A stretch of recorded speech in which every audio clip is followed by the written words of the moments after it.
All right, we are back. Let us get our shock on.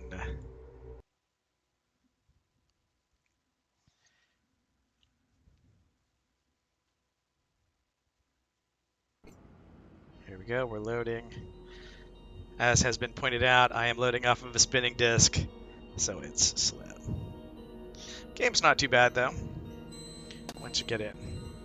All right, we are going to go after that bastard Edward Diego.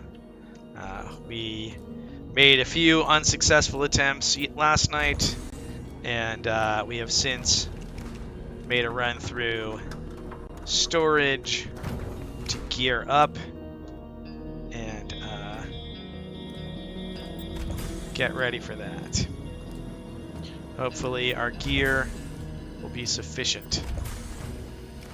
We've got multiple EMP grenades. I'm hoping that'll take his shields down. We got the Scorpion, which hopefully will give us a good fire rate.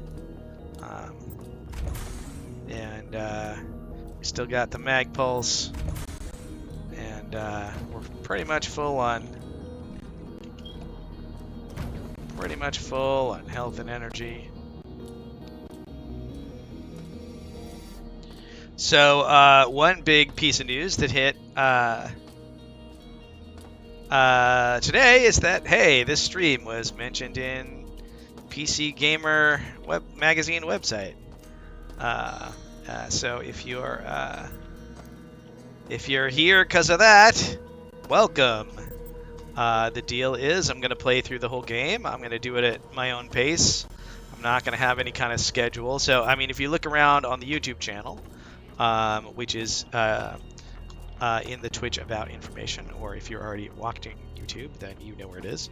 If you look around the YouTube channel, you'll see that I have this playlist, which is my playthrough of the remake, and you'll also see that I have a partial playthrough, an incomplete playthrough of the original, or the enhanced edition anyway, that I did back for the 20th anniversary. So it must have been 2000. It must have been 2014. Anyway, I did that a while ago, and that one is kind of cool because it has a bunch of audio of random Looking Glass folks. There's Austin Grossman shows up, and Dorian Hart, Tim Stelmach, and Sean Barrett, and they're all just hanging out, and we're chatting about the good old days. That's pretty cool. But that's not something... the thing that happened there is I didn't finish. It became hard to schedule, especially since I got sick. I'm better now, but I mean, it was just a cold or whatever, but it... there's a man, Edward Diego. Looks nothing like the original. Original was based on Ned Lerner, one of the founders of Looking Glass, and the original voice was Austin Grossman. Now it's this guy, and he's got that sort of British-oid villain accent. Yeah, so the deal is I'm going to play through the whole thing, and I'm going to stream every time I play. I make no promises as to when that's going to be, but I'm on the West Coast, and I have young children, so it's going to be after their bedtime.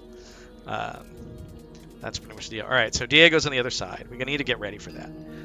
Let's make sure that all of our weapons are loaded. Let's do Teflon. Let's do Incendiary.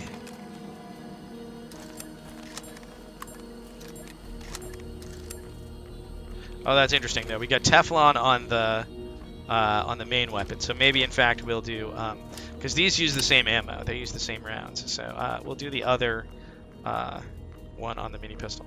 And then we've got, I think... Oh, on the mag pulse, we've got... that one, and then we got... I think we only have one type right now for the magnet. And we got the laser rapier. We probably won't use the laser rapier because we're going to use our energy for the shield. And we got, let's make sure our... I don't know that we're going to need that Diego's going to be affected by gas grenades. So I'm just going to go ahead and put patches and then maybe what I'll do is I'll try to get the batteries down here so I can find them quickly. Where's the main batteries? So we've got the regular battery pack. Then we have the Illudium cadmium battery, and there's a little bit of a historical context there, right? So the original System Shock came out in 1994. And lithium-ion batteries weren't really a thing yet. I mean, they'd been invented, but they hadn't really been commercialized yet. So the main battery technologies that you saw on laptops and things like that, cell phones, that kind of stuff, was and cell phones were actually quite crude back then too. You had NiCad, nickel cadmium, and you had nickel metal hydride. Right, those were the main battery tech right around the time. System Shock. Again, lithium-ion might have been hitting the market just around then, but it would have been brand spanking new technology. And so this is kind of a play on nickel cadmium, NiCad. It's ICAD, and it's Illudium cadmium. Of course, Illudium is a reference to the Marvin the Martian's Illudium Q-37 explosive space modulator, I believe is what he says. And it's kind of a subtle callback also to Wing Commander, which measures their destructive power in EKBs, Earth-Shattering Kabooms. Anyway. All right, we're going to put on our shield. And we're going to hit quick save. And I'm going to open this freaking door with our Scorpion ready, I guess. And we're going to watch Diego here. And the first thing we're going to do is target him. All right, he's targeted. Great. Oh, that's really tearing through the shields, actually. This is a great weapon for him. Oh, he's going down. He's going down. All right, I'm going to try and EMP him. Why do you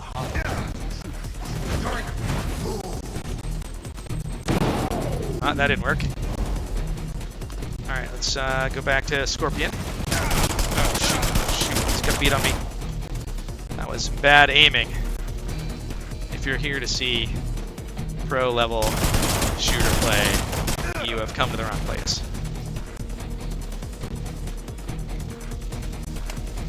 I wonder how much Teflon I got. Seems like a good murder hole there. He seems confused by that. Oh, his shields are back up. Damn it. Let's see if we can get another EMP going. He's shooting now. Alright, I'm going to just try and stay on the run. Alright, let's get out of his line of sight and see if we can use a med patch.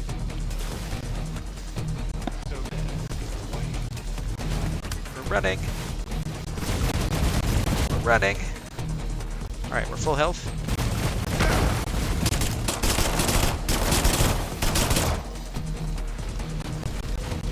Yeah. I'm not liking the whole EMP grenade at his feet plan. Did I stop targeting him? What's happening? Oh, jeez. This is the wrong weapon. Gotta remember your hotkeys.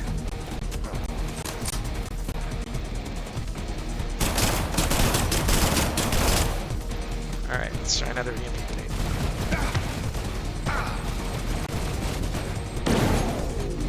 Anything? No. No luck with the EMP. Well,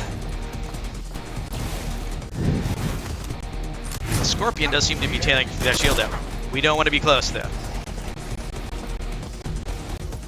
Just gonna go right around the Rosie here. Oh, no! Oh, I ran out of battery. Should have used a battery. Alright, that was attempt number 1 of today. I think we made a good progress. And we learned some stuff. I'm not going to sit through that cutscene. It turns out that, I don't know if it was Dev who told me that, but that menu, the continue menu is up while that cutscene's playing. You can just skip it. Like arrow key down and, alright, so Scorpion. And we open. Target. Shoot.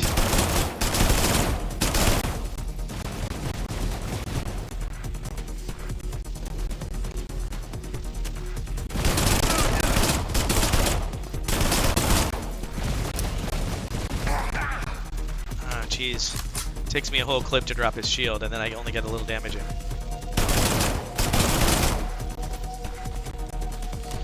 Maybe I'm supposed to drop his shield with the mag pulse? Let's try that. Is that doing anything? Am I hitting him?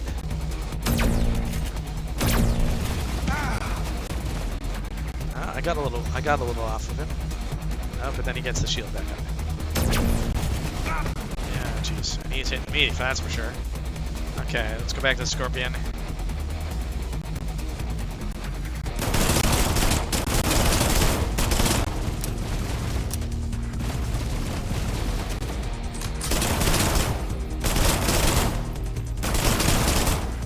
I'm not hitting him. Yikes.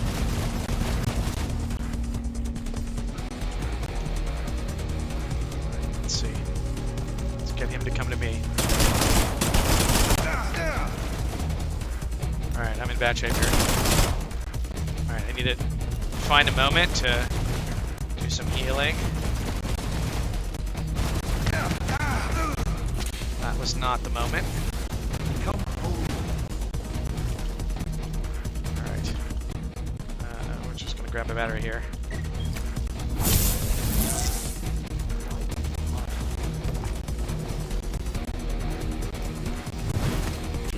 There you are.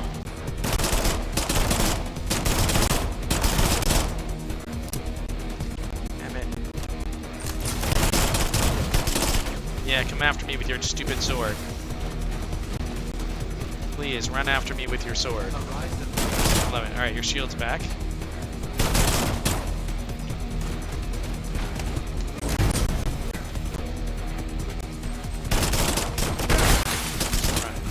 Grenades at me. Alright, alright. I gotta get another med patch in here. Let's see if I can do that.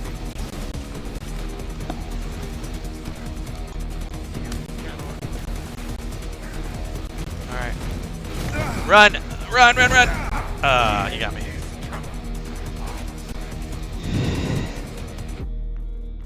Alright. That was attempt 2.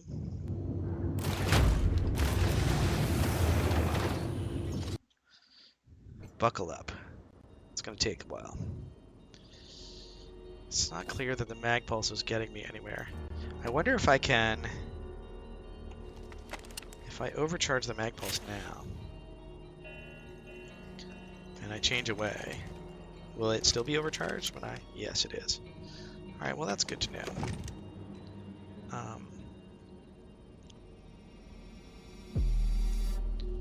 And there still might be an opportunity to use EMP, but I shouldn't dilly-dally because my shield's up. I will say that in this version of the game, it seems like it's harder to use your targeting.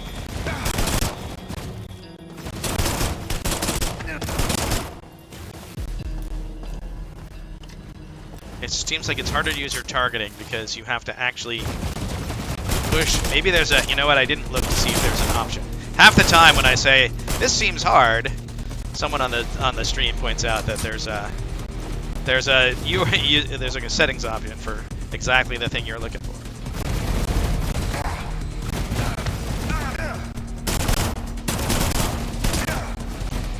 Run. Okay, I need battery. Alright, let's try and keep him distant. Alright, so I can...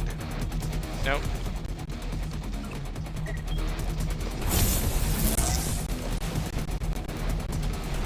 Oh, here it comes. Run, jump. Damn it. It's also healing.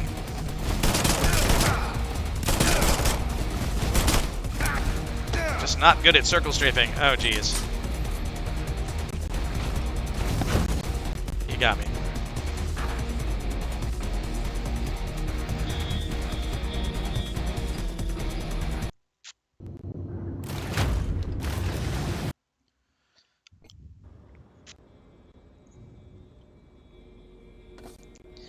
If we can lure him down to the bottom, maybe we can grenade him.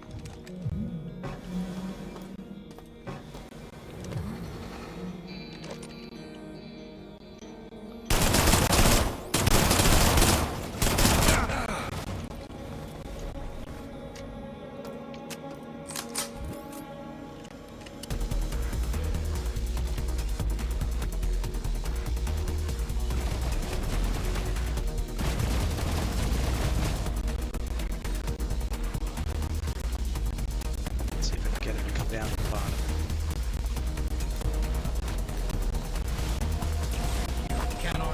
Oh, he just completely left where I was. Come on. Come on, get out of here, get out of here.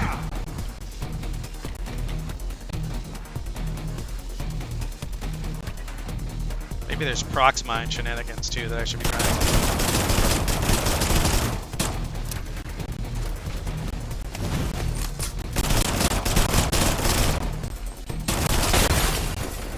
Wow, did he really just nuke me with an explosive?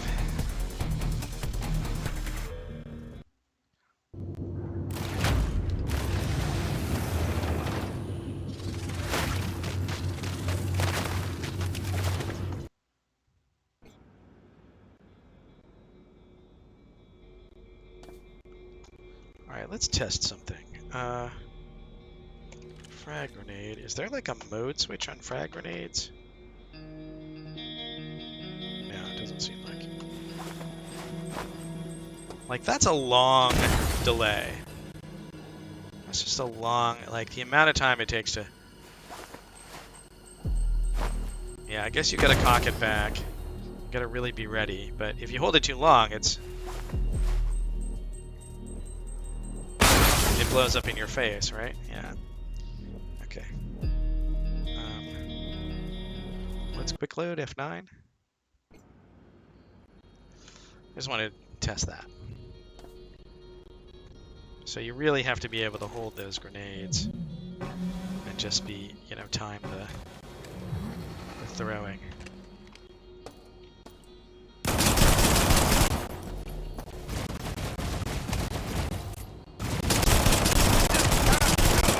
It seems like he does like first order leading or something. Like he seems like strafing is not sufficient against that guy.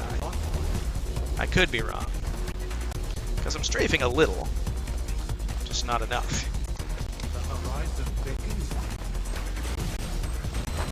Ah, nope. And he moves so fast, he's going to be hard to hit with a grenade.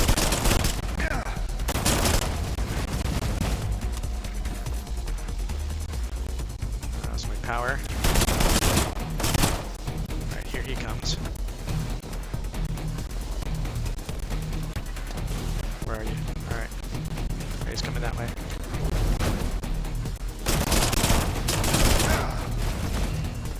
This bridge in the middle is like the Pac-Man tunnel. Feels like the way you can go that the ghosts can't.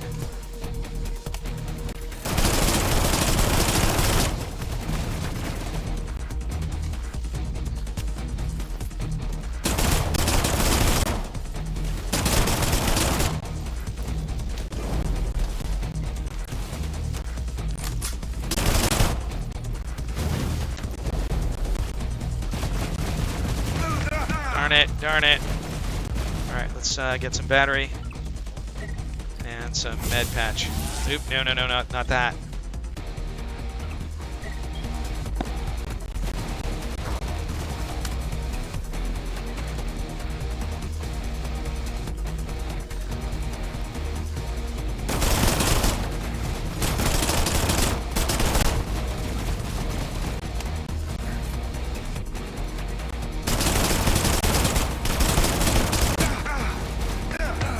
Jeez.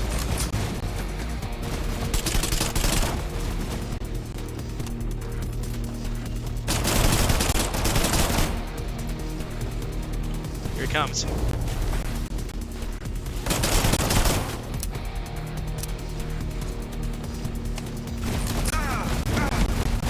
Yeah, he's just like the AI on this guy. He's like doing first order leading, it seems like. Which, you know, if I could walk in circles, I'd be better at that. supposed to be circle strafing, I guess. I'm out of ammo. Should I just switch to standard here? I feel like I should.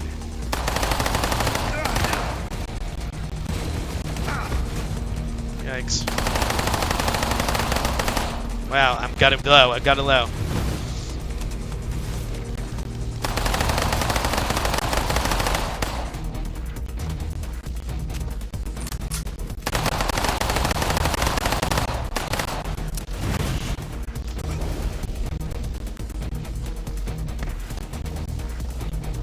When in doubt. Where are you? Alright. I don't have a lot of health, so I need to get just out of line of sight long enough to do this. You cannot. No! No! Don't get caught in that alcove! Where are you? You're down there. Oh, and he's healed. Are we out of ammo? Great, now we're going to Magnum.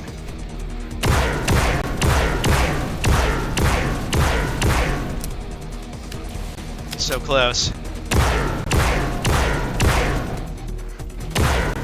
Oh.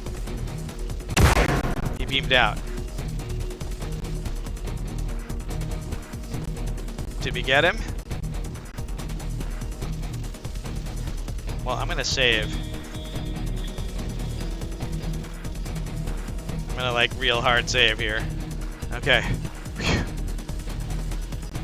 Alright, now I seem to recall, right, he lives to fight another day. Music's off. Alright, reload our guns. Wow, did we literally use all of our standard rounds? And all of our Teflon rounds? Wow. Alright, what do we use now? We use the Magnum, I guess. But, you know, that's okay. I'm okay with living to fight another day.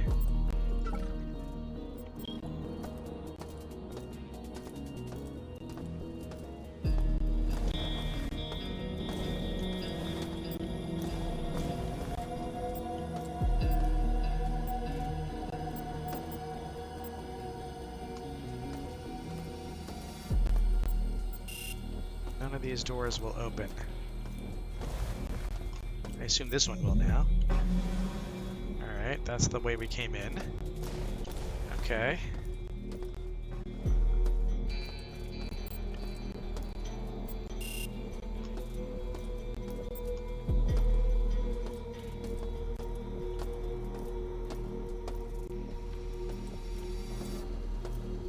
You just bamfed out.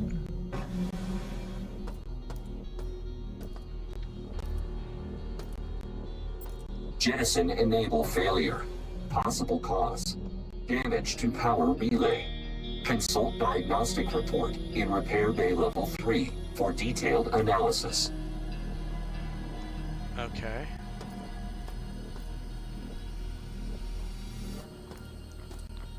Right, so we need to go back to the repair bay. Man, I forgot how much work jettisoning this grove was. Engineering executive.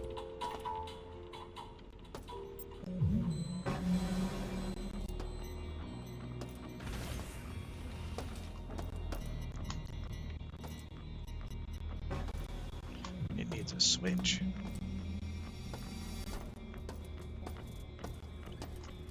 That's different from other things. It's like there's like a secret book or something. I don't know. I don't remember. You'd think I would remember. Oh, hello, Evil Genius. Hello, T12. Yeah, the Scorpion sounds like a pop gun when it's on standard ammo.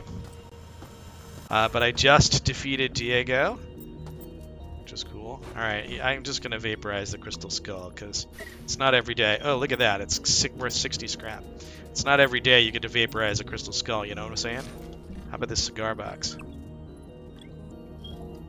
Alright.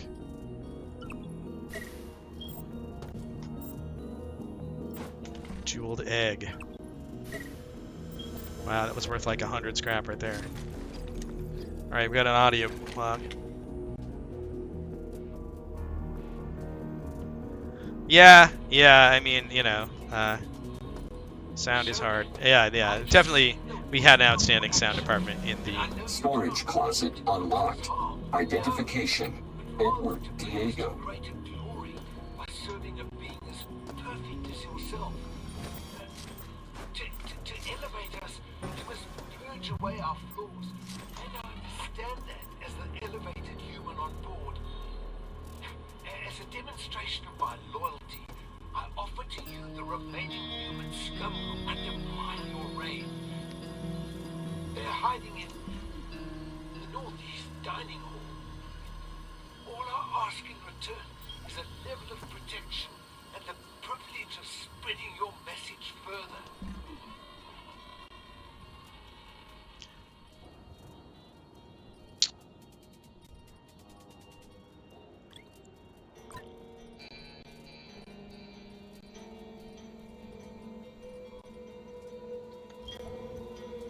That was good. I like that little bit of voice acting we just heard. Railgun.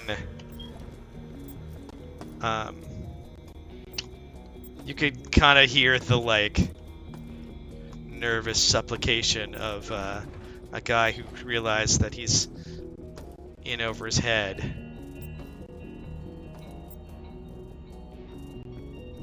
Do I want Magnum capacity? It's such a weird question. So Penetrator is actually not Magnum. That's assault rifle.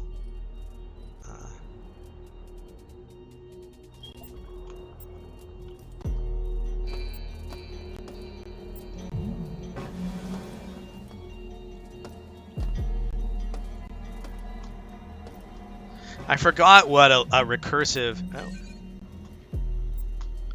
quest chain. Oh, there's the thing. Oh, it's the teleporter. Dare I take it? I'll quick save first. All right, we're out of juice, so let's use a battery.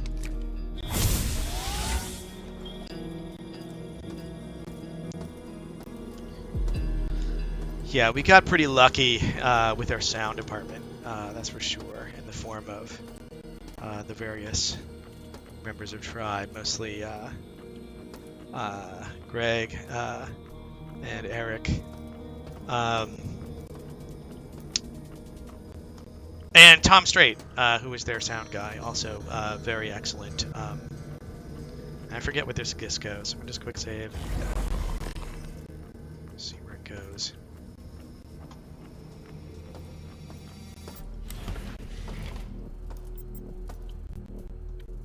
Oh, yes. All right. Yes, this is the backtrack path. Yes.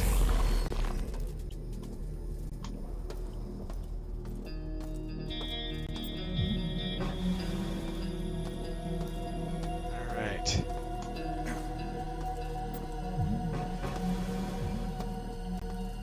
Oh, it's the same level. Same thing, just lower level. All right. I seem to recall that storage room that I just looted was opened in cyberspace. All right, what is this? Jettison enable failure. Possible cause: damage to power relay. Consult diagnostic report in repair bay level 3 for detailed analysis. Right, so I need the, like... I guess I should go through that teleporter. I need...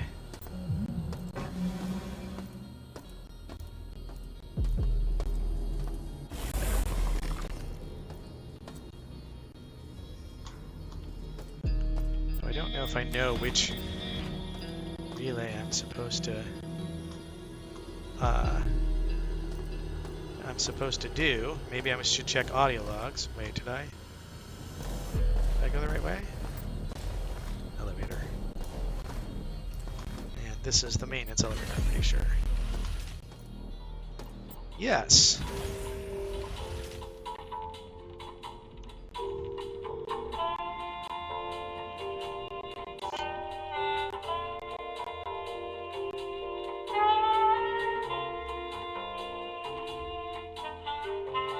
Audio, I gotta say, are the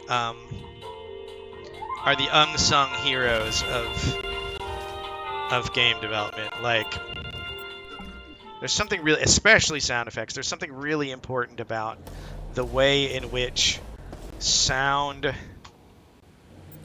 communicates the meaning of what you're doing. You know, like sound is what tells you this is a gun and not something else, and this is a jump and not something else. Diagnostics ready. All right, it's spinning, processing. Please take logs. All right, nice. Power systems failure.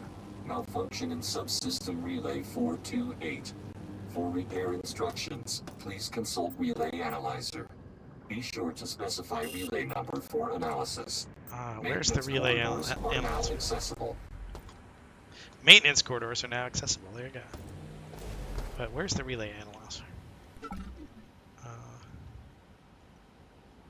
Is it that keypad up there? I think it is.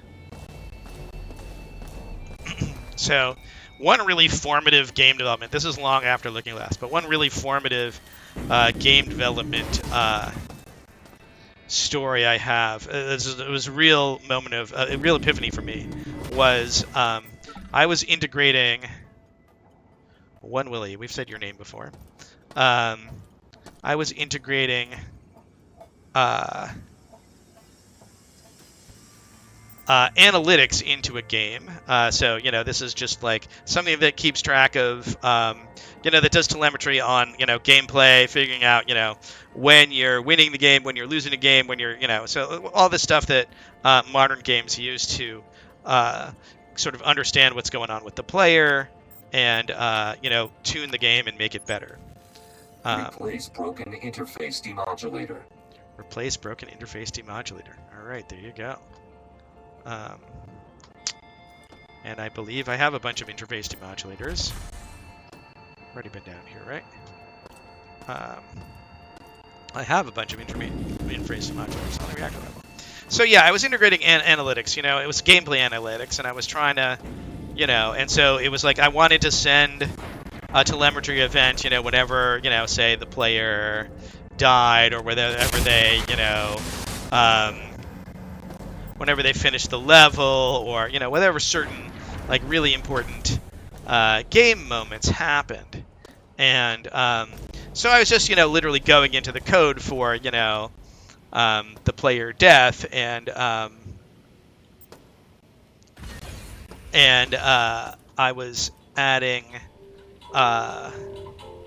you know, and I was adding these analytics hooks, you know, like call out to analytics when, you know, at these moments, right?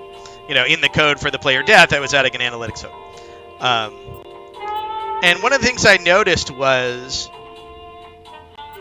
right next to everywhere where I wanted to put like an analytic hook, there was already a sound hook. Like every single one of the, you know, the meaningful events was already covered by a sound effect. You know, and that sort of opened my eyes to the degree to which sound carries meaning in games. And you know, if we need an interface demodulator, right? We just need to make room for it. And there's our railgun.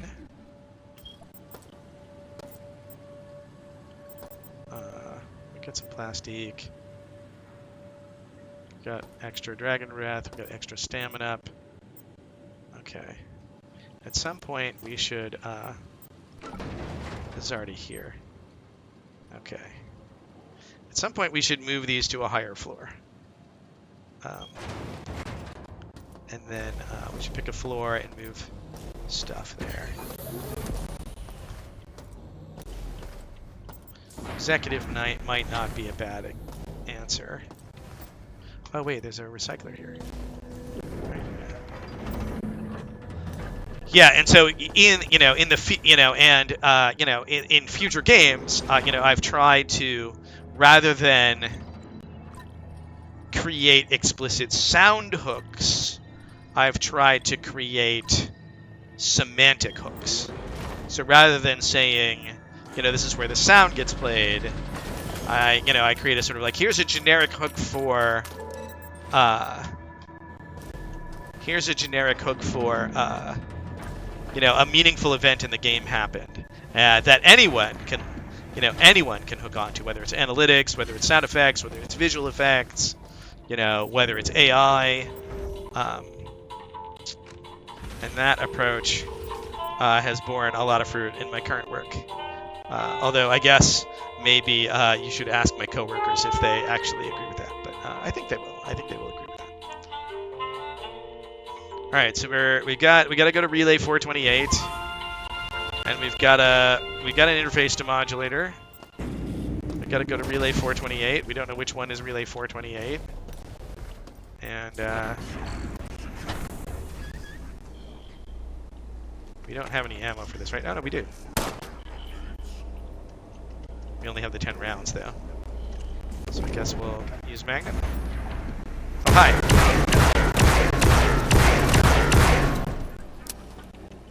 And the door's locked.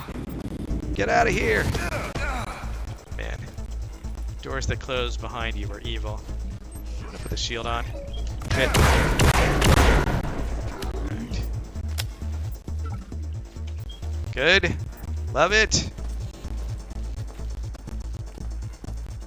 A little low on health, but you know what? We were flush with med patches and we killed Diego, so let's celebrate. And it's funny, sound's really important on PC and on console. And then now we have all these mobile games where like half the time, people turn it off. Which is a shame, because I think you miss it. I think you miss some good stuff if you turn off the sound. But, you gotta make the game that fits in with people's lives,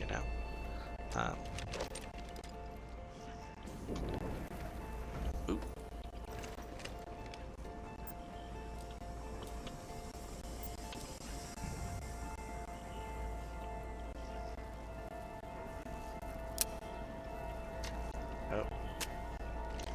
Oh, no. Oh, I see.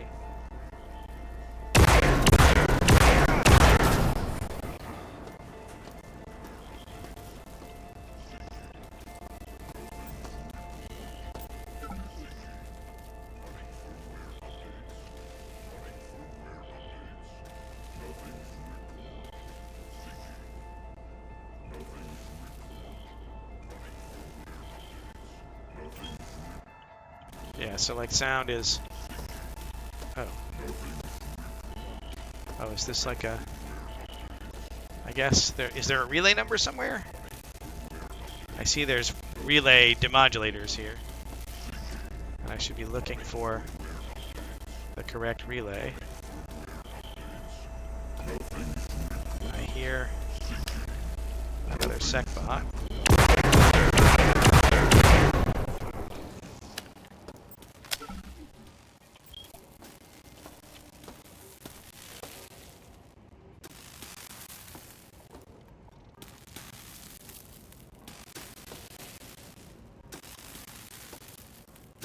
I feel like there should be numbers on the relays. Were there numbers on the relays before? Well, I don't know that mobile gaming sucks overall. I would say that mobile gaming is a particular thing for a particular lifestyle. A lot of kids these days, they love their mobile games. You can hardly fault them. I like my tablet a lot. I play a lot of games on tablet. Mostly like board games and stuff, but I'm more of a tablet gamer than a phone gamer. Well, I don't know if I'd say it's a waste of time.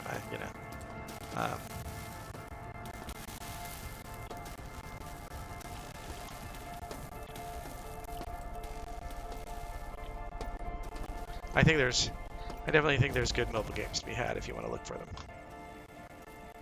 This one looks broken.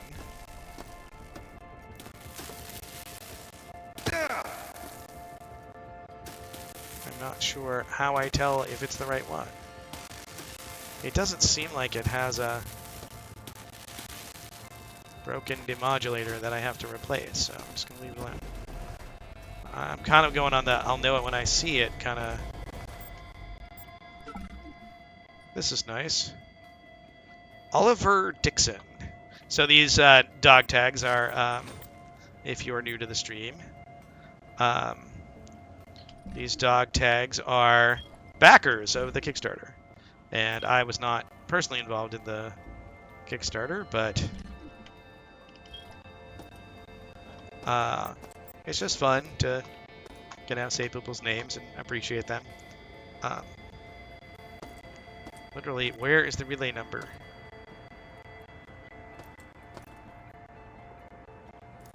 Well, okay, I would say that, a lot of the monetization tricks in mobile gaming are they can be predatory. That's definitely true.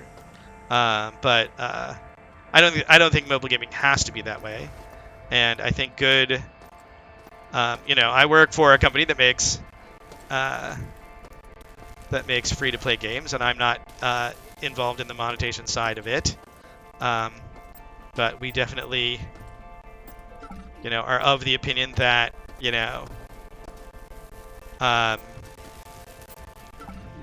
spending money should feel like you are gaining something and not avoiding losing something, if that makes any sense.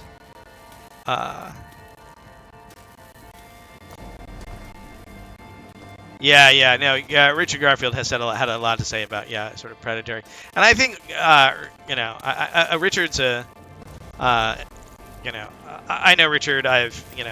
We correspond, and and we've hung out a little bit, and I definitely think that he may have some regret about how Magic turned out in terms of at least the early days, how people's spending behavior went.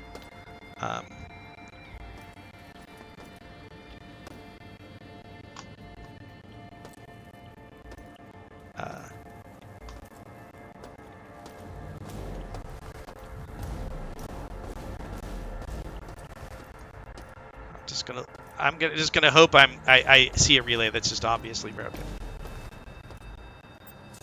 Yeah, I think games are. I think certainly the original sort of whale chasing model of game development was pretty predatory. I think things are getting better on the whole. I think people are getting fed up with sort of stuff, and in some cases,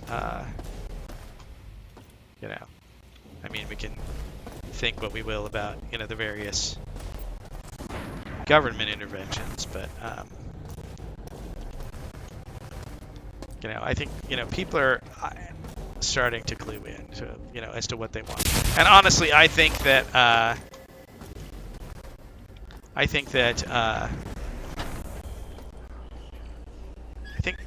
subscriptions are gonna come back. I think that people are. I think that there's just going to be this endless cycle of people saying, "I want to pay for the thing and own it," and then later people saying, "No, I don't want to pay that much. Just let me play a little for free, and I'll pay if I like it." And then people later on saying, "You know what? I just want to pay. I just want to pay monthly," and it's just going to keep going in circles. At some cadence, I don't know what cadence, but. Coming after me, Mr. Secbot? Oh, I'm running low on ammo here. Alright, I'm gonna have to come up with something else. Which Teflon I got? Alright, maybe we'll put the Teflon in the Scorpion. No? Oh, it's all in the mag wells. In the mini pistol. Alright, well let's switch the mini pistol out. And then we'll switch the Scorpion out. And I guess we'll go mag walls. And we'll overcharge it.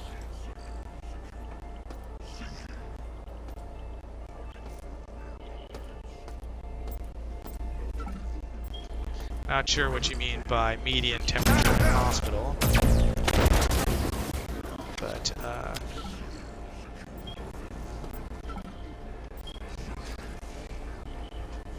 yeah, I hope I recognize the relay, because I'm not seeing a number. Maybe I'm just being dense. And I'm not seeing a way to,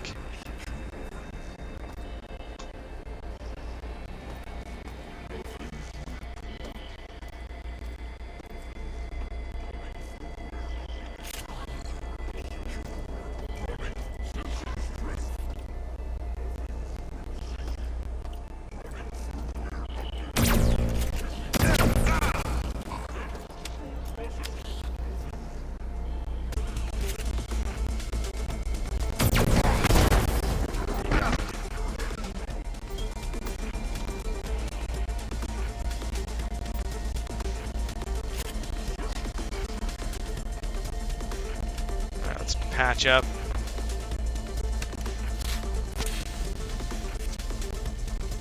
No time for this.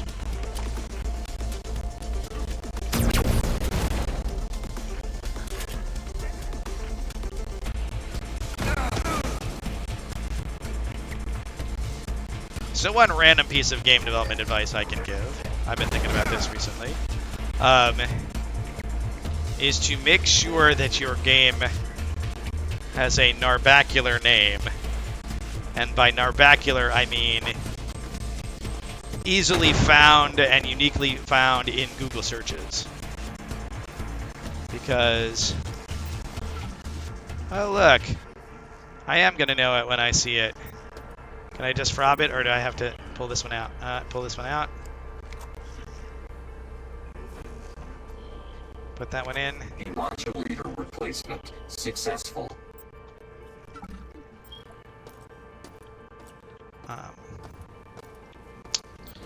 So yeah, if you look in the about page, you can see two games that I worked on. One is called Defense of the Oasis, and one is called oh sure.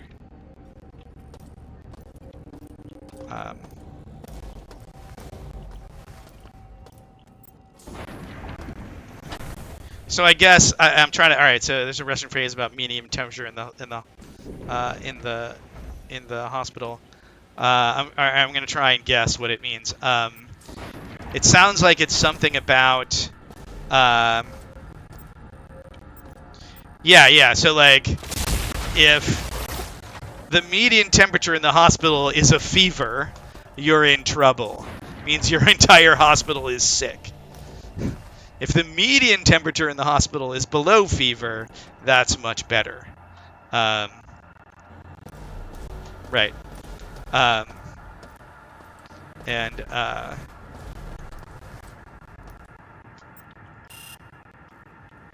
Virus less than 45% level security. I wonder what my level security is. 47%. Ah, okay. Alright, nothing. I guess I could go back to the relay analyzer. And,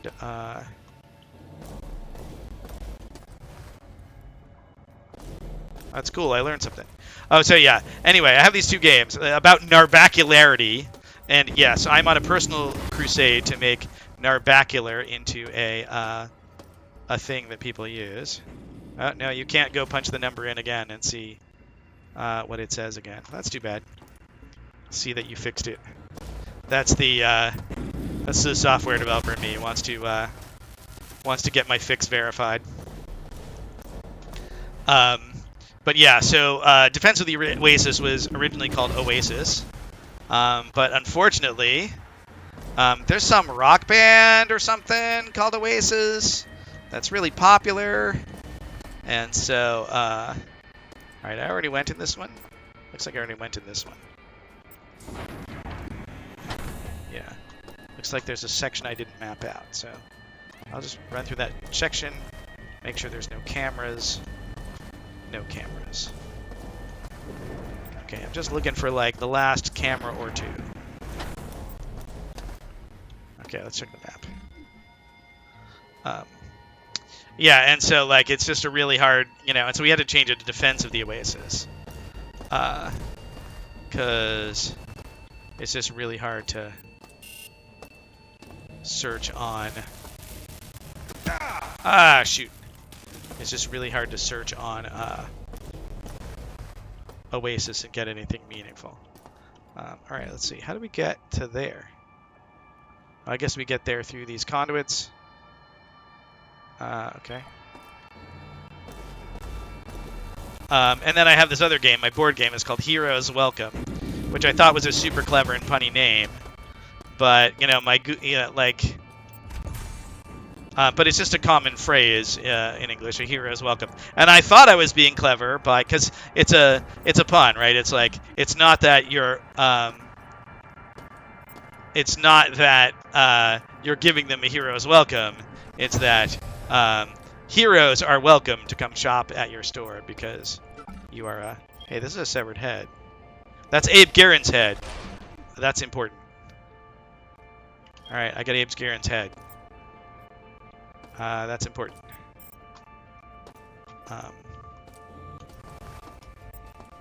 Okay. Delta maintenance. All right, let's. And so yeah, like my Google alert for Heroes Welcome gets tons of false positives because.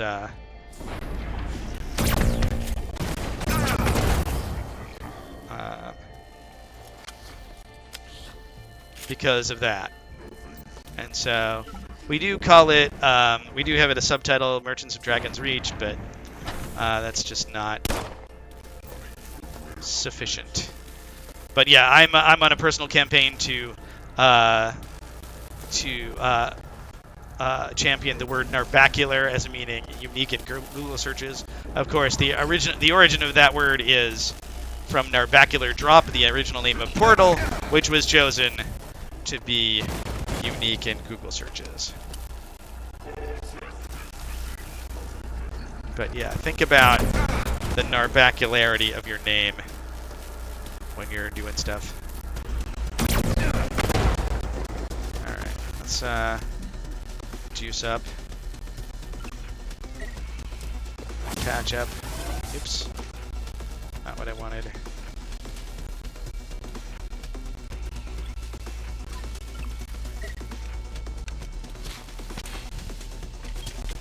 All right, what's my security level?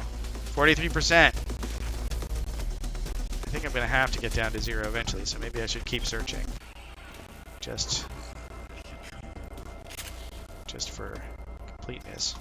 I hear another SecBot. Must be around this corner.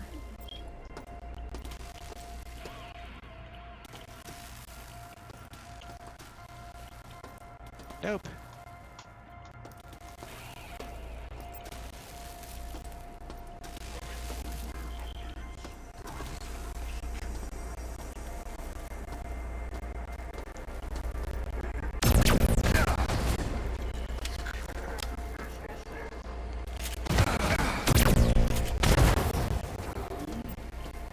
Shots from the overcharged mag pulse will get you a SecBot, that's for sure. Oh, somebody else is shooting at me. Lord help me, I'm not very bright. Alright, I'm gonna need more juice soon.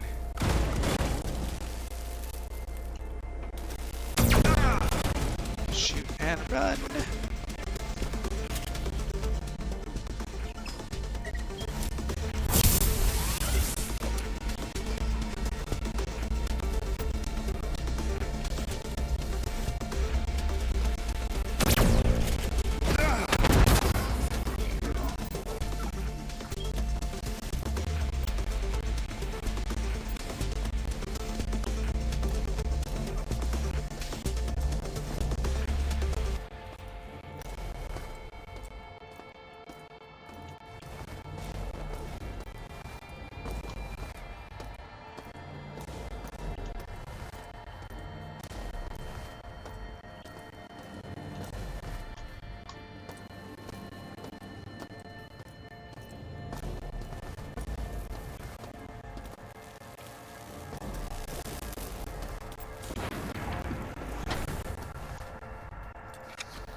I've learned that snacks heal you. That's not a snack.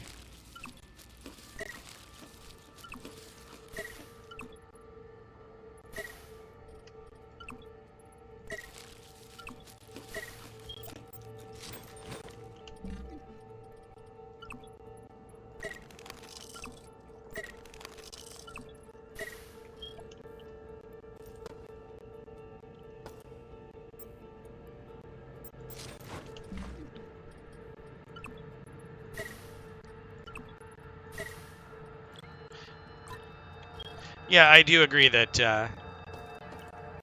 that certainly game designers can use addictive psychologies to create, you know, sort of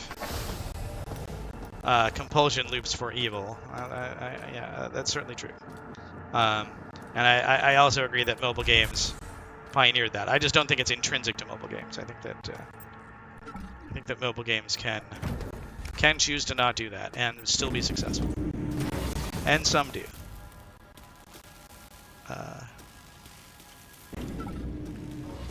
All right, so we've got down to 43. I feel like while we're here, we ought to just hit the cores. If we can find them.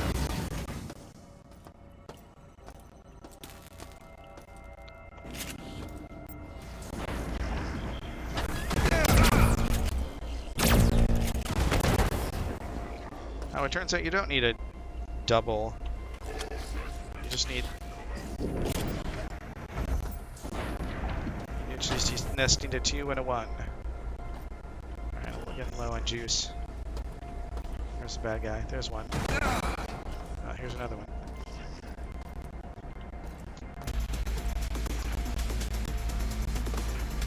You coming, buddy?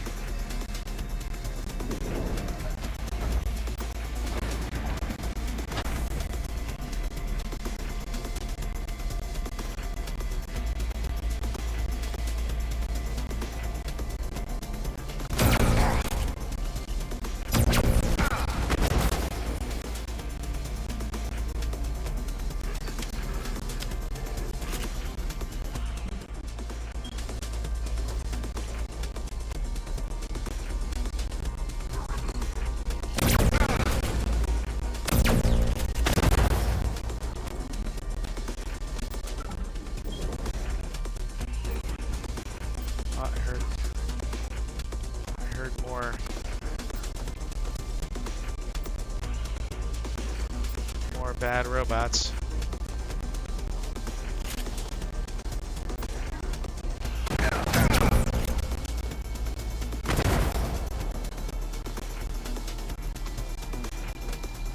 Coming?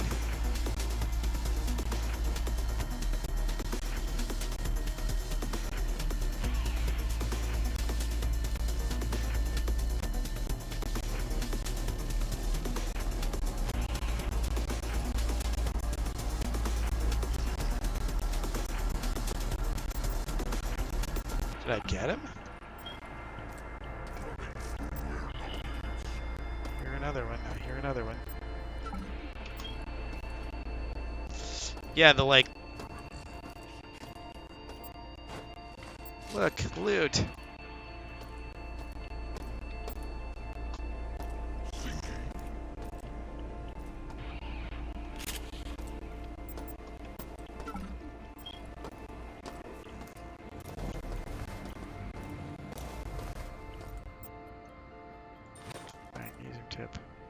What's this? It's on mark. That's an assault rifle. Okay, so... Watch me get shot in the back while I do this.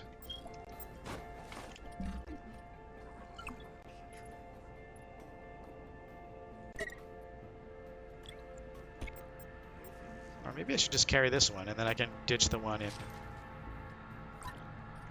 Yeah, I can always decide to ditch it later.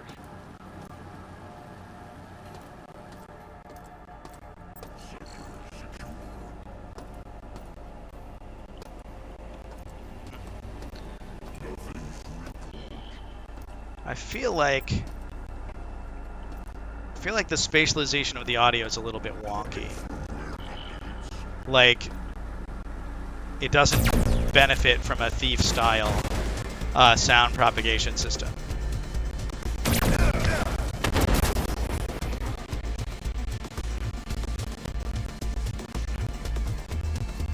Hey, Slothrups.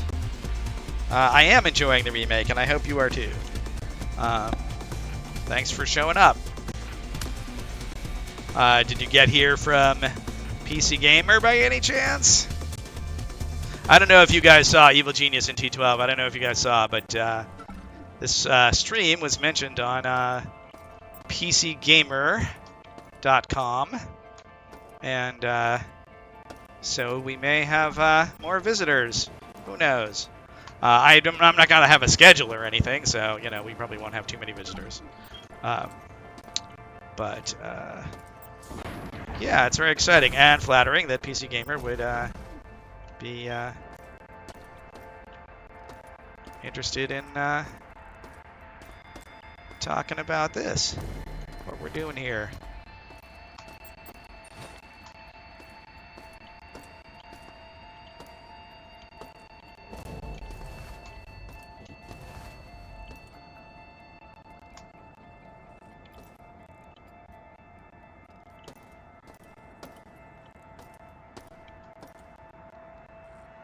Oh, okay.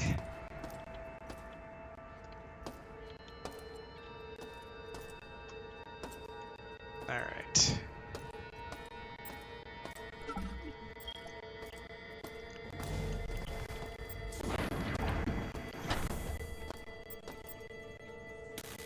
Yeah, so if you hear me do another round of like saying stuff for noobs benefits, that's probably why I'm doing that. All right, let's see. We got, oh, there's a bunch of stuff over here we haven't gotten. I guess we did the relay, but we didn't do the relay per se. But we want the juice anyway, so let's juice up. And we didn't do this quadrant completely. I need to reload. Damn it.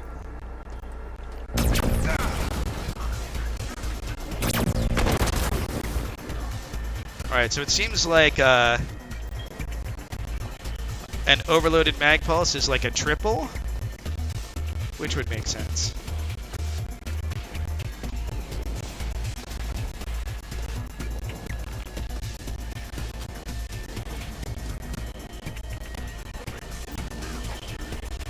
Yeah, so in Thief we did a lot of work to do sound propagation. So if you hear, if someone's around the corner from you, we source the audio at the corner. We didn't do that in System Shock, so, but it was just so important in Thief, right? And I feel like this game could benefit from that because, like, you're hearing guys talking, and particularly in stuff like this, you're hearing guys talking through walls, and it's kind of weird that you can hear them through walls and coming from the direction that's through a wall rather than coming from the direction that you would actually hear them from. But you can hardly blame him for not doing it because we didn't do it. I can hardly blame Night Dive for not doing it. Oh, there's a shotgun. That's okay. I don't need the shotgun. I don't even particularly need the rounds off the shotgun. All right, let's see. All right, looks like we've mostly painted this map, so let's move on to maps we haven't painted.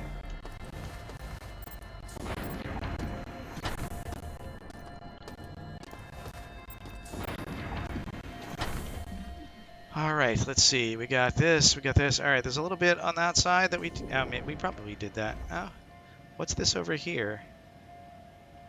Have we found the CPU cores? Maybe we haven't. Maybe they're in the relay office. Why don't we check out the relay office now and see if that makes any sense. That's over here in the repair bay. The maintenance office, sorry. And it's open. Oh, and we need Abe Guerin's head.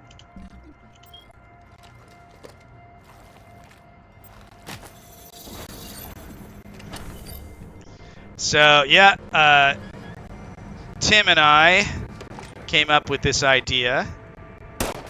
Oh, hi. Came up with this idea really late at night.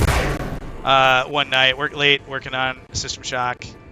And we came up with the idea that, like, there should be a retinal scanner that you have to find the severed head to open.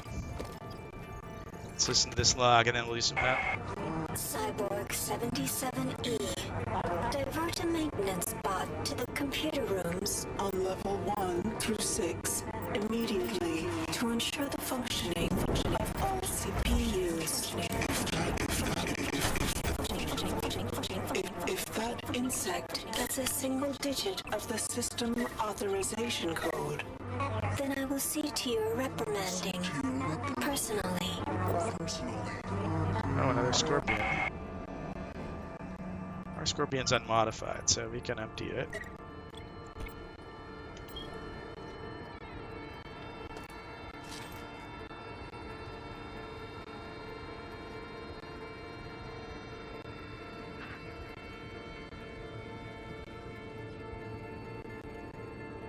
Oh, yeah. No, I'm not, you know. Yeah, followers. Hey, DatReb. How's it going?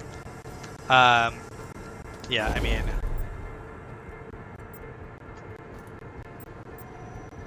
This is not going to turn me into a, you know, a full-time streamer or anything.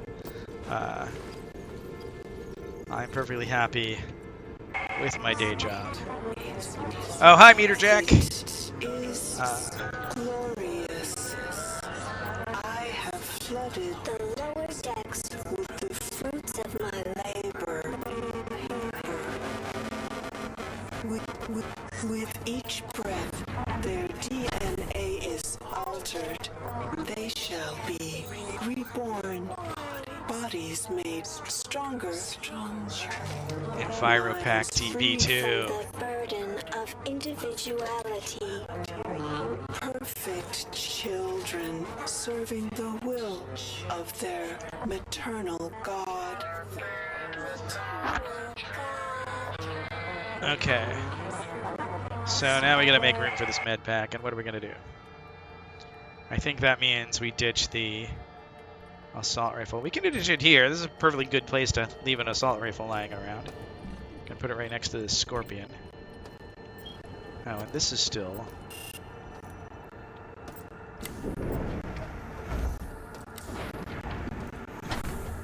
What am I drinking? Oh, that is Fresca. Nothing exciting. All right. Let's go into cyberspace, and while we're in cyberspace, I can tell a story that I've been saving up. You do have a question. Was there like a moment of recognition about what a charismatic villain the team had made?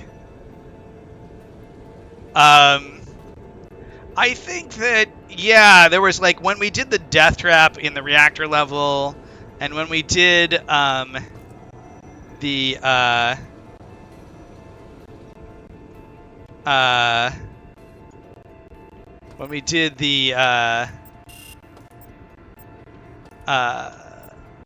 did the reactor level, when we did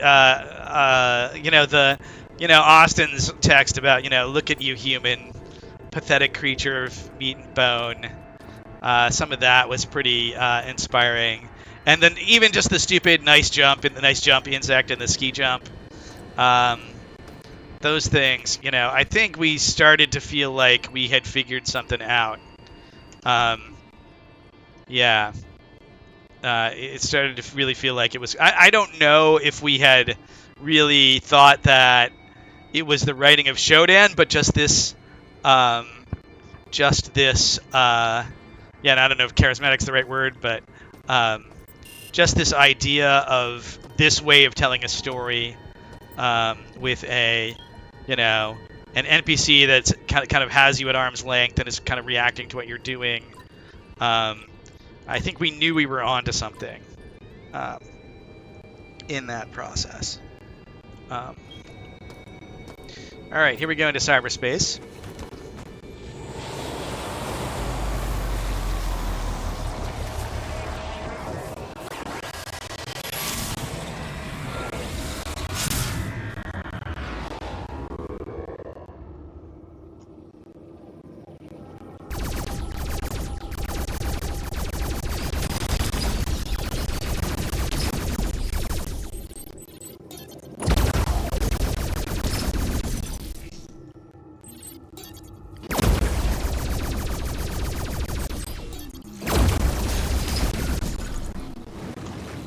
More coming out.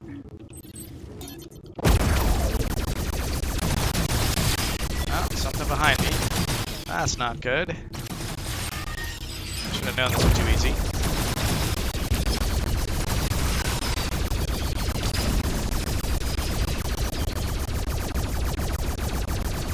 There's something like relaxing about cyberspace, or at least when it's easy.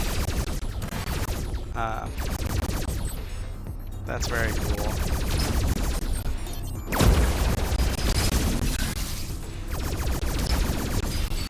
Alright, now that's open. Let's top up on integrity. Alright, there's the jack, I guess.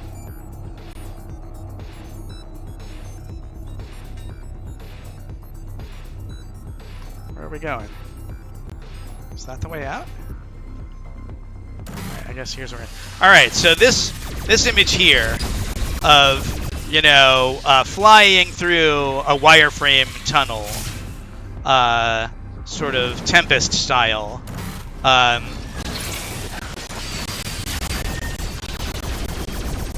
Greg LaPiccolo saw that, and he wanted to make a game that was kind of centered around that idea, like a cyberpunky sort of action game.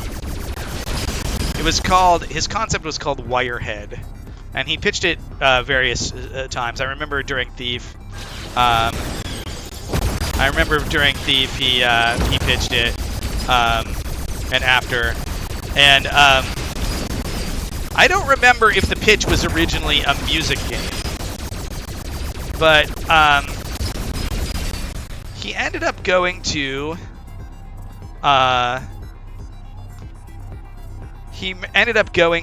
Harmonix, which was a startup at the time, and making a beat matching game where you're flying down one of these tunnels, right?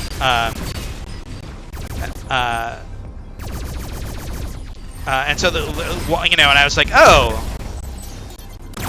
I saw Amplitude, and I asked him, like, not Amplitude, Frequency. And I said, oops. I didn't say oops. But this looks like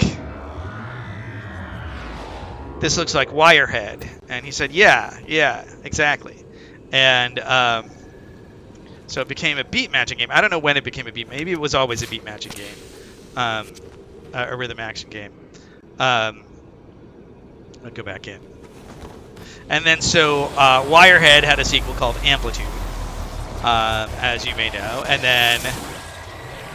then they partnered up with some hardware guys, Red Octane, and made a sequel to that called Guitar Hero. And then they lost the license to Guitar Hero and paired up with EA for Rock Band. So there's an argument to be made that Rock Band is a System Shock sequel.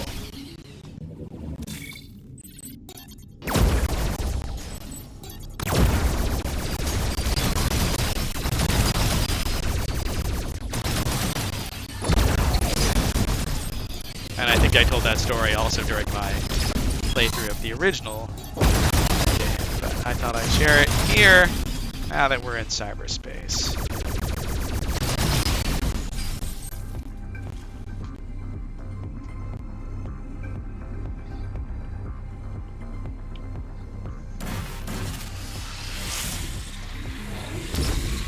Who from Looking Glass is still working at Harmonix? Gosh, I don't know. James Fleming might still be there. Was he there? God, a lot of them are sort of semi-retired, I think. Gosh, I don't know who from Looking Glass is still there. I'd have to think about that.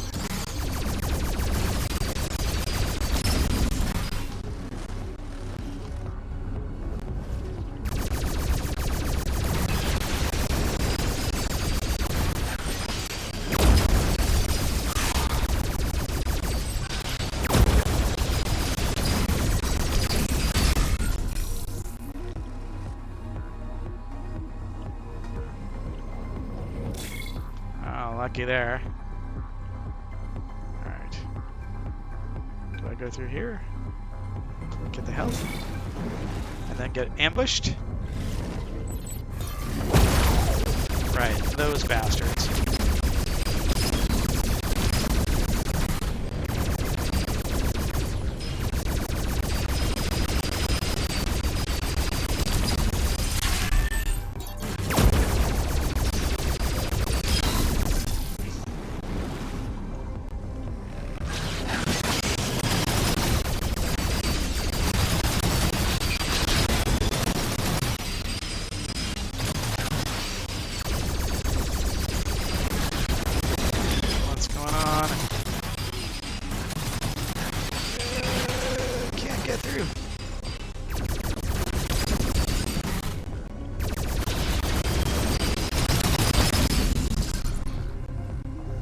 Is there more?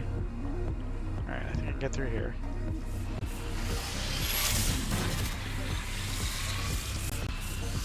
Hello, Minovsky flight.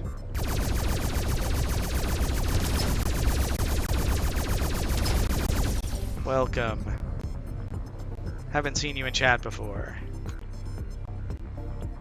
I don't think. Have I seen you in chat before?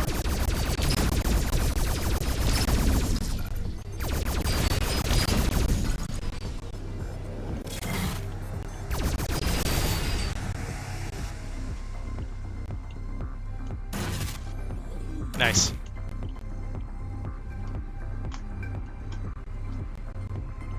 Well, good to finally see you in chat.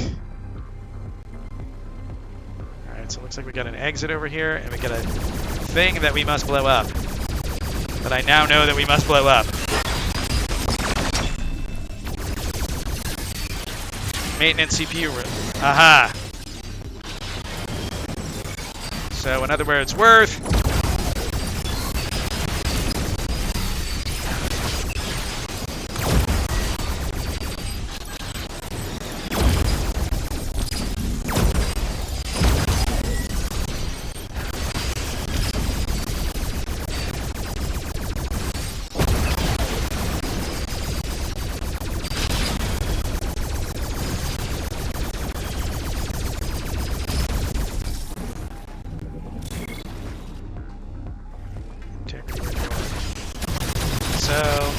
Is there any value in shooting these guys, or should I just leave?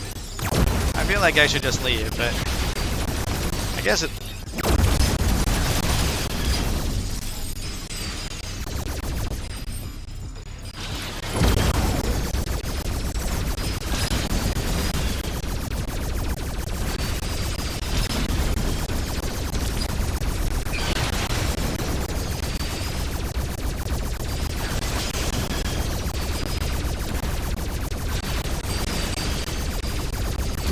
This reminds me a lot of Descent. Descent was another game that like had like everything was a sprite, and they got away with it by like all the pickups were sprites, but they were all constantly rotating, so you couldn't tell that they were turning to face you because they were just constant. I'm just gonna leave.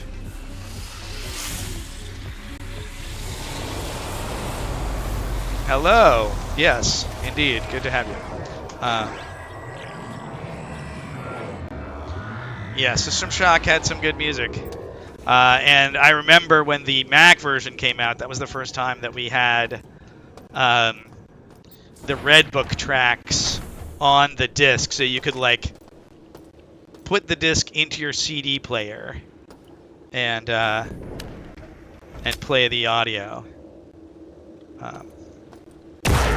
It's kind of fun. Maybe I should go back to... Oh, I don't even have my Spark Beam. Maybe I should start doing Spark Beam. Do I have one? Yeah. Here we go.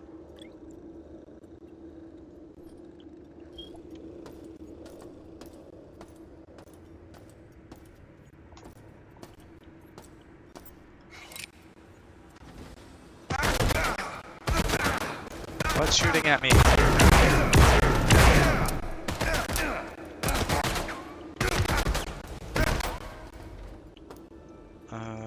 Patch up.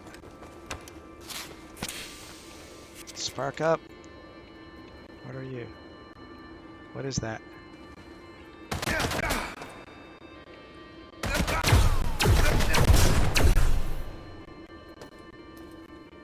That was a Tim Stelmach special right there. The one similar to Mech Warrior. Terra Nova you're talking about, I think. Terra Nova came out, I think, a little bit later, like 96. And that was a really tough time for a video game to come out because there was no 3D hardware yet, but 2D was really, really good. So I remember when Terra Nova came out,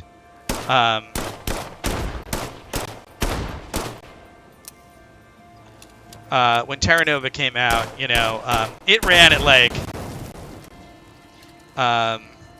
Proto Tribes. Yeah, it's probably the better way to talk about it.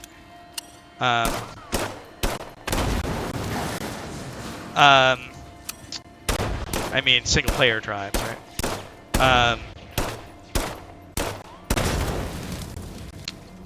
When Terra Nova came out, there was no 3D hardware, and so we were still really fill rate bound, and so the game ran at like a resolution of like, it was something weird. It was like, I don't think it was 512 by 384, but it was probably like 480 by 400 or something. I don't remember what it might have been 320 by 400.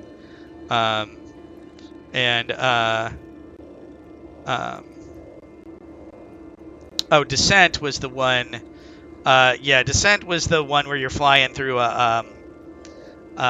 Descent was the one. It was done by some ex-Looking Glass guys. It was done by Matt Toshlag, and I think Mike Kulas worked on that. But it was like a 3D fly a spaceship in through a cavern, and it was kind of like a space shooter, but an indoor space shooter. Yeah, sorry, I didn't realize you were on a 60-second delay there.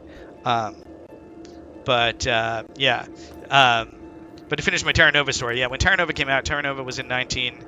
Let's see. Yeah, Descent probably came out around. You run through mine shafts killing robots. Exactly. It's like 4 Degrees of Freedom. I think it was full 6'd off, but that game. We had sprites, and the problem with sprites is, like, as you look at them, as you walk around, the sprites are, like, turning to face you, right? Because they're billboards, basically. Descent solved that by, like, having the billboards were animated to kind of spin around in circles. So if you saw, like, a thing that was like a coin, it would be a coin that was, like, spinning around in circles. And so, like, it was hard to tell that it was turning to face you because it was constantly spinning anyway. I'm going to screenshot this digit. Because I know I need that. What's our security level now? Map. 0%. Love it. Alright, so let us do a resource run. And then what's next after? Alright, so we fixed the relay. We should be able to jettison the Grove, right? Let's do a resource run and then see if we can jettison this freaking Grove finally. I forgot how, like, how recursive. It's one of those quest chains where you go to do the thing and the guy says, no, you gotta do the other thing. And then you go to the other thing and the guy says, no, you gotta do the third thing. And you just have to, like, keep popping the stack to get back to, oh, you just started the Groves. Okay, well, save before the chess puzzle is my advice to you. Because if you screw it up, you need to load. I'm gonna vaporize this hat, because why not?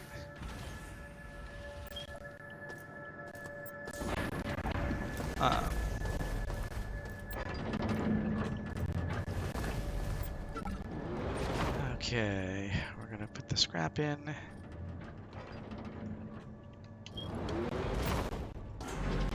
Yeah, I learned that the hard way. I actually, there is a little bit of gameplay that I did not stream because I went back and replayed Delta Grove just so I could do the chess puzzle. And I didn't stream my replay of Delta Grove because, like, you guys don't need to see that. All right, now we're all set. We don't need any more of these demodulators.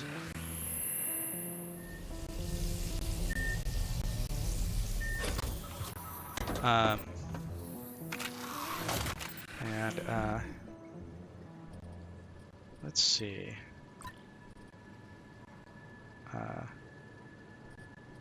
We now have, those are gas grenades. That's another gas grenade. We don't need multiple stacks of gas grenades. EMP, good, love it. And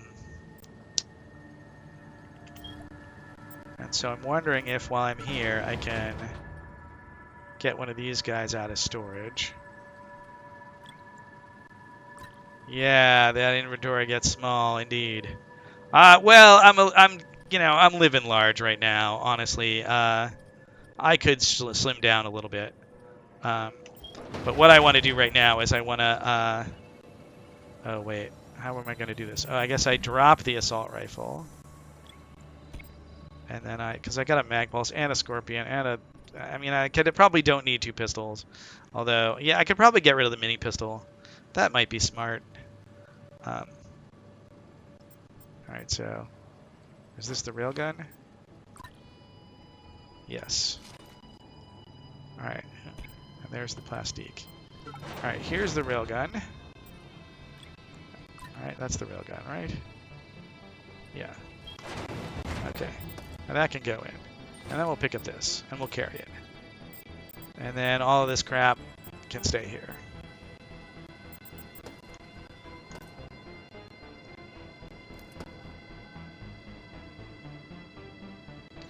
Yeah, so actually, Ned Lerner and Ned Lerner was a big flight sim and flight combat guy. Ned and in the early days, Ned and Paul did a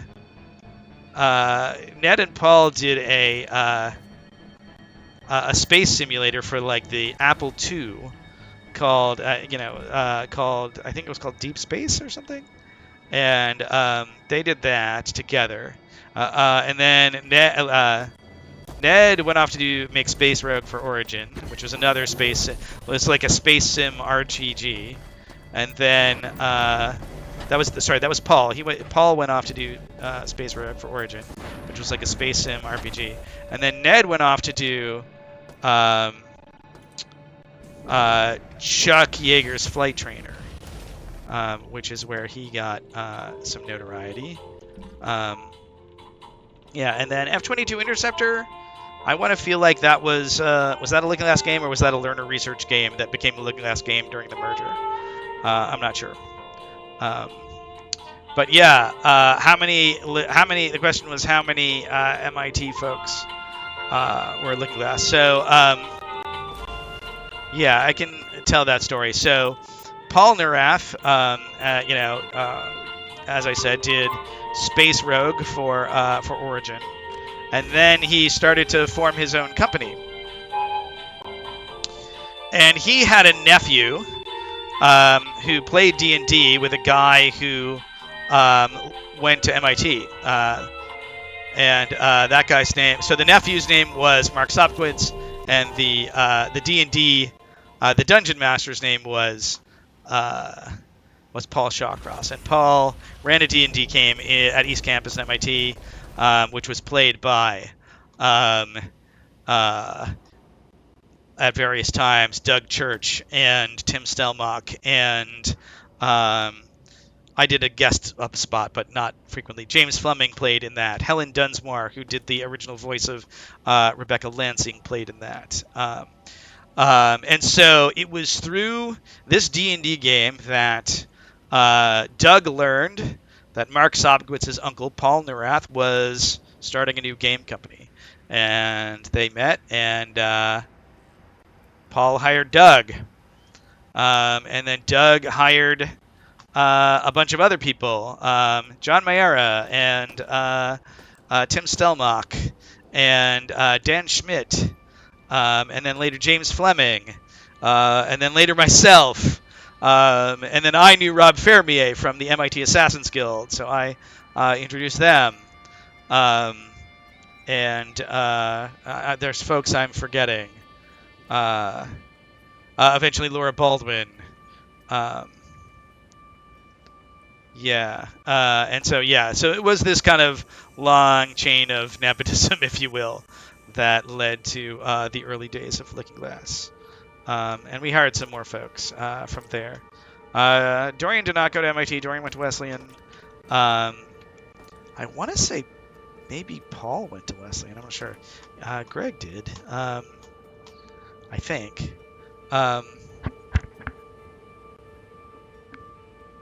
And then we put out an ad in the paper for a writer, and Austin Grossman answered that ad, and the rest is history. All right, so what was I doing? I was going to head up to executive. All right, I've got pretty good. There's juice in executive. Yeah, and so and I probably told this story earlier in the stream, but Paul Shawcross, the dungeon master of that game, he went on to his own little fame where he's basically a civil servant. He studied space policy at MIT, so government policy for space, and he's a big he's a civil servant. I think he's in the Office of Management and Budget. He's like a space policy guy there. I don't know if he's still there. But he's basically a civil servant in the White House. He's not a political appointee. He's a guy who works on space policy, for NASA and other stuff in the White House. And during the Obama White House, I'm telling this story again. Sorry if I'm telling the story again, but during the Obama White House, there was they did a thing where, like, if a petition got a certain number of signatures, then they would. All right, I'm going to.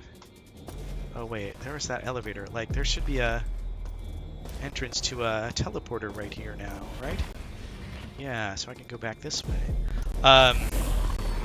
They did a thing in the Obama administration where, like, you could put a petition up on the White House website, and if it got enough signatures, then they would at least have to craft a response to it, right? And then so someone circulated a petition to build a Death Star, that the U.S. government should build a Death Star, and the guy that the Obama administration asked to write the response to the petition to build a Death Star was Paul Shawcross, that dungeon master. And so he wrote. You can find it. You can find his response online to the petition to build a Death Star, which was pretty funny. And oh, jeez.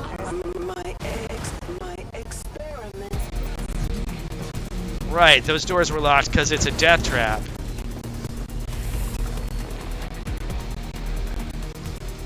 Right. But haha, we teleported away.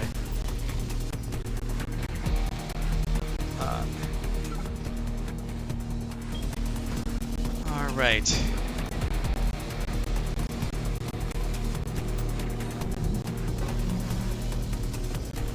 Yes, get used to repeating stuff in streams. Yes, I believe it. Yes. Well, I will run out of stories eventually, I'm sure. And alright, let's see. Let's pick a different... Let's just go Spark, because we get juice coming up here. And,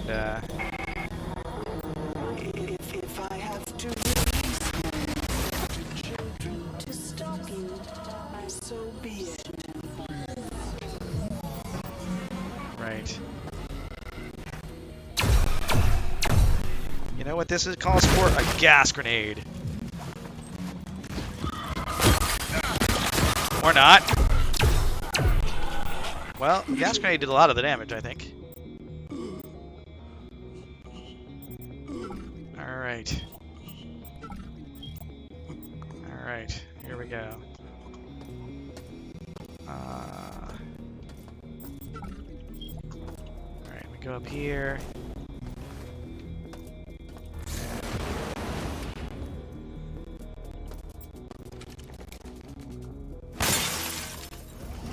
Nice.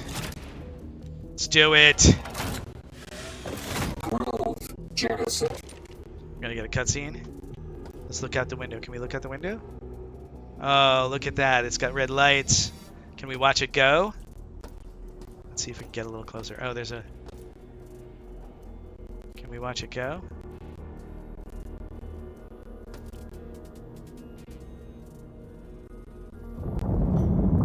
Off it goes. Oh, that's so cool that you can watch it out the window. Oh, man. We just had this little crappy video when we did it. But yeah, the fact that you can watch it. That's awesome. Hope I didn't want any loot in there, because I'm not going back.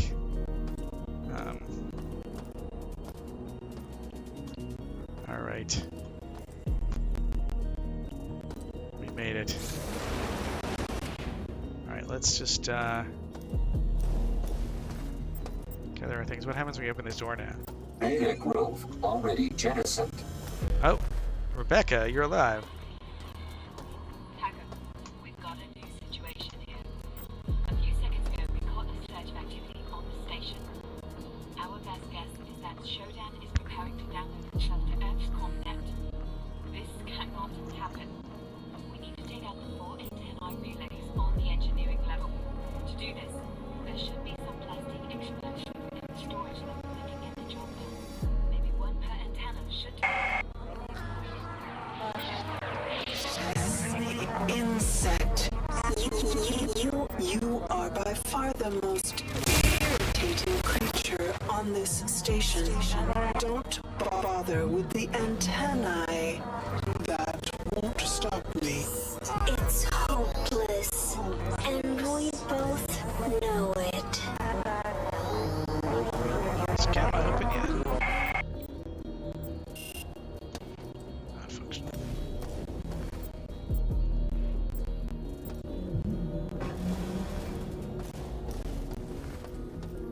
Alright, let's see. We're gonna go hang out in the...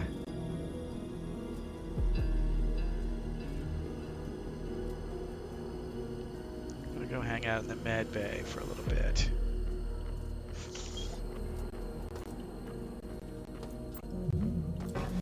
Silent Running. Yeah, it's a sci-fi classic. Not necessarily the happiest movie, but alright, I went the wrong way.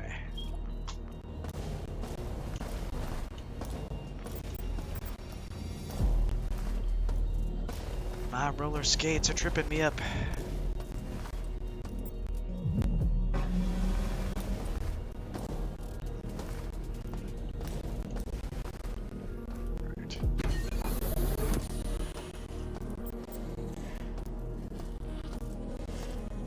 Right. Alright, here we go. We're gonna call the...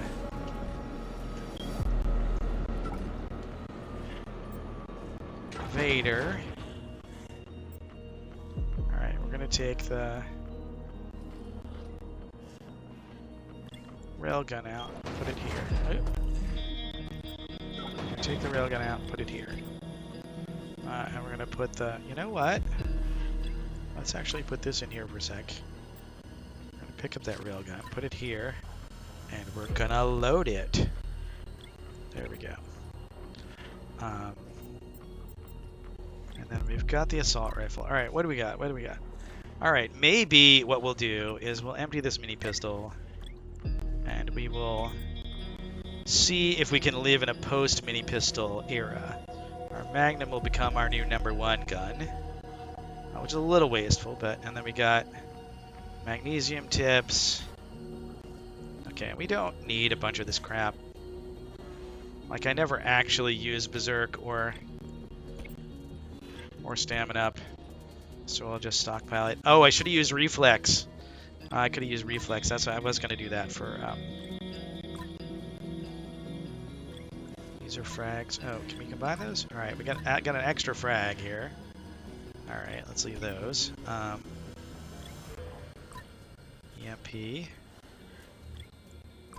Alright, we've got extra flechettes here. we don't need.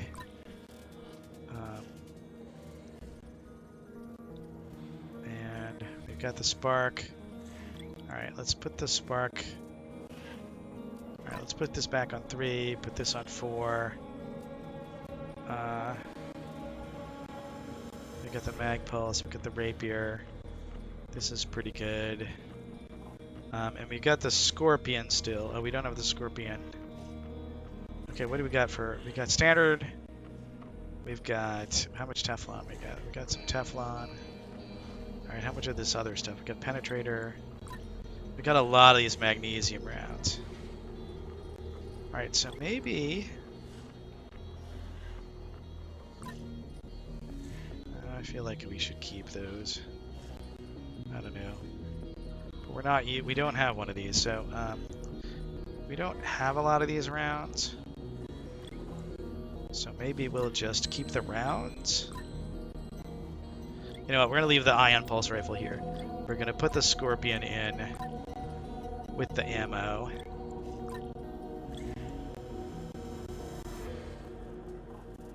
God, I haven't.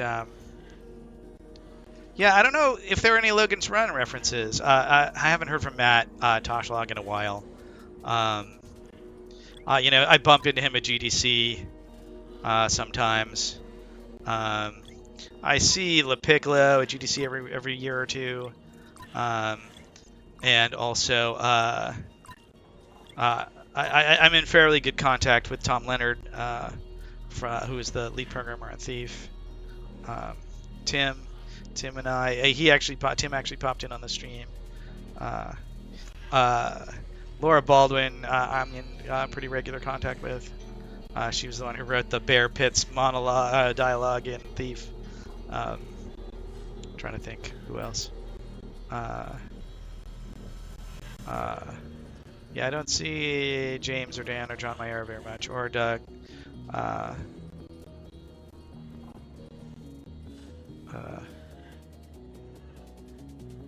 think Bernie Yee's in contact with Doug.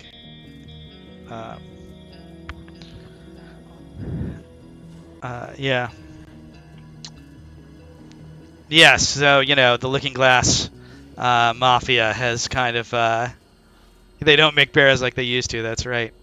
The Looking Glass Mafia has kind of spread across the game industry and is doing great things all across the world.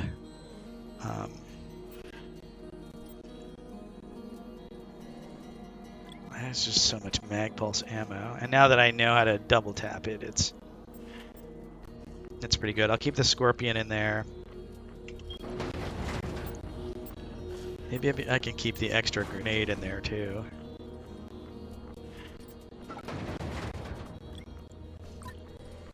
Anything else? Where's the plastique? Oh, I better go down to the reactor and get the plastique. What is it? It's almost 12:30 here, half past midnight here. So maybe I'll run and get the plastique and shuttle it up here, or maybe just or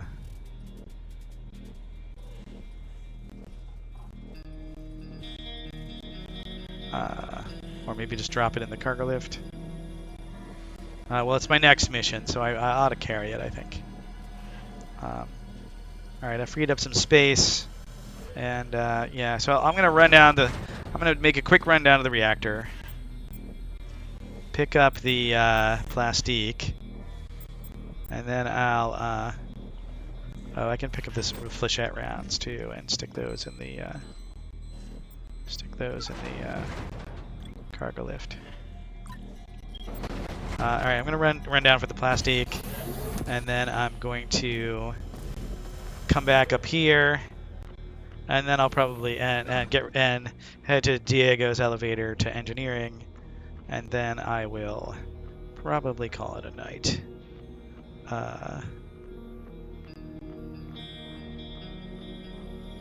Alright, so let's see, that's the flight. Alright, that's where I'm going, okay.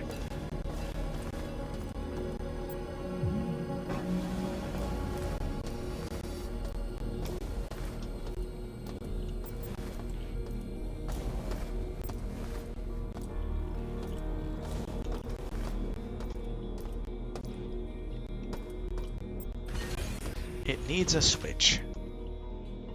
Alright. Right, we gotta go through maintenance.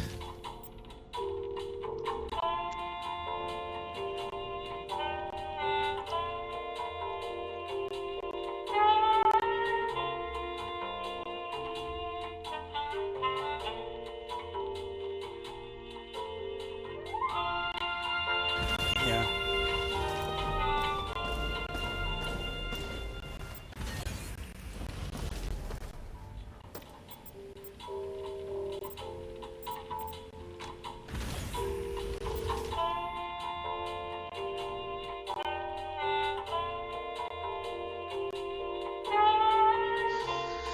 Yeah, there's yeah, probably no straight illusions. But Logan's run's great.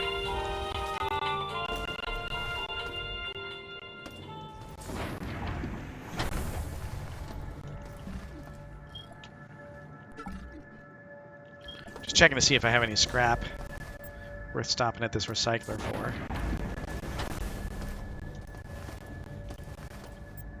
I'm actually doing pretty good on money. I'm a little stingy with it.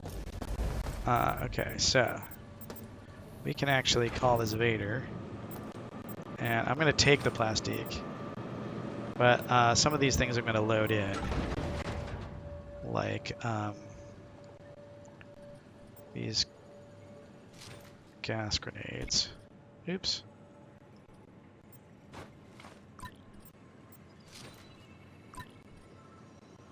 And what's this?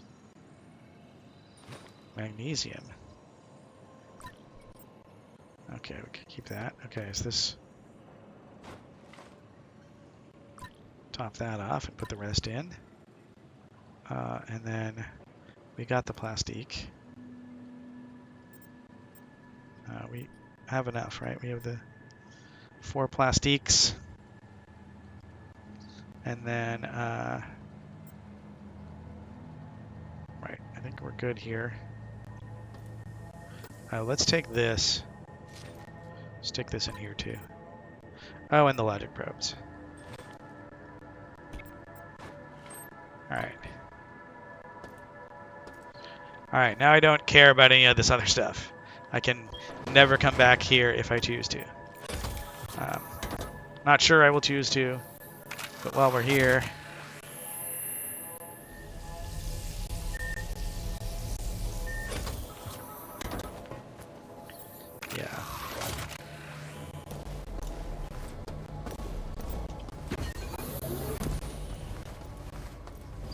Yeah, you know, maybe...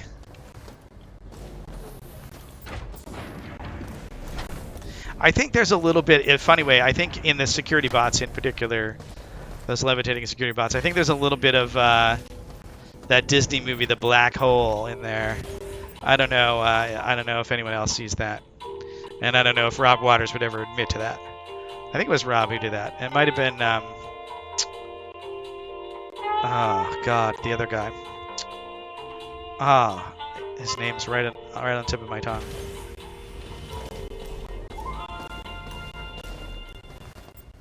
The other artist who was from RISD and... oh, God, I don't remember. Forgot the guy's name. Alright, we're going to head to Executive. We're going to walk through Diego's teleporter. And then we're gonna... I don't know, we might have to run through the elevator, because...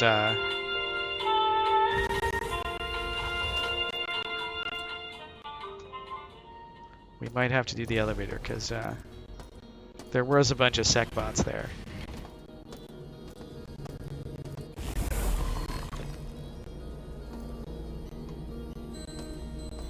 Are the sec bots here? I heard some. Oh, you're down there. You're down there. Alright, I'm gonna have to kill you. Alright.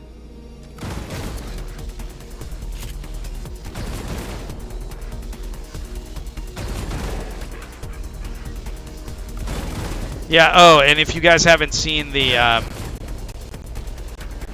you haven't seen the Thief cutscene 0 that Dan Thron did, that's amazing. You also ought to check out Wisteria.ai if you haven't, which is a collaboration between a couple, 3X Looking Glassers, Dan Thron and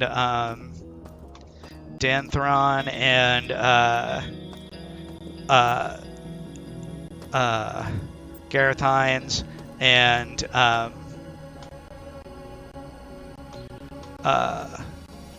Wes Carroll, who did the sound on Flight Unlimited.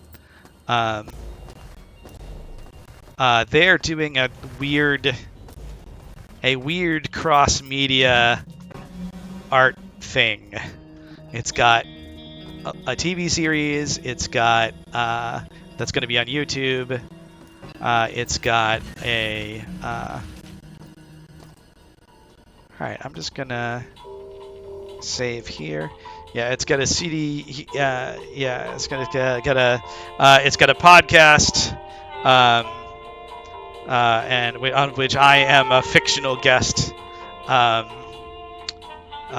it's got this weird choose your own adventure Twitter thing, RPG thing that's happening, and a lot of stuff. But it's a combination live action and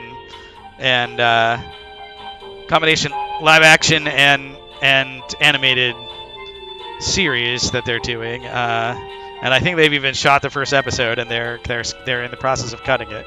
So it should be really interesting. Anyway, Wisteria.ai is a thing to check out if you're into kooky X Looking Glass stuff. Also, look at the About page of this Twitch stream and check out my board game and my and Defense of the Oasis, or my YouTube channel, which is also on the About page of this Twitch stream. Anyway, I'm going to save it here, and we'll head off to engineering next time. Sorry, I'm probably like talking over this really loud elevator music right now, and I apologize for that. But all right, that's all we got, and I will see you guys next time. Thanks for watching. Have fun.